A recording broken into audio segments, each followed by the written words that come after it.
লোকসভা নির্বাচনের জন্য রাজনৈতিক দলগুলির প্রস্তুতি শুরু হয়ে গেলেও এখনো নির্বাচনের দিনক্ষণ ঘোষণা করা হয়নি কমিশনের পক্ষ থেকে। কিন্তু তা সত্ত্বেও কবে লোকসভা নির্বাচন তারই খবর দিয়ে আলোচনার কেন্দ্রে উঠে এসেছেন বিজেপি নেতা সুজিত দাস। তার মন্তব্যকে কেন্দ্র করেই তুমুল চাপানোত্তর তৈরি হয়েছে রাজনৈতিক মহলের অন্দরে। তিনি কর্মীদের উদ্দেশ্যে আজ বলেন, আমি যতটুকু খবর পেয়েছি আগামী 10ই এপ্রিল থেকে 15ই মের মধ্যে লোকসভা নির্বাচন অনুষ্ঠিত হবে।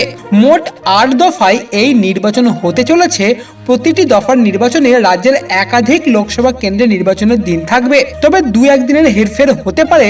অর্থাৎ নির্বাচন কমিশনের আগে এক প্রকার নির্বাচনের দিনক্ষণ ঘোষণা করে দিলেন খোদ বিজেপি নেতা।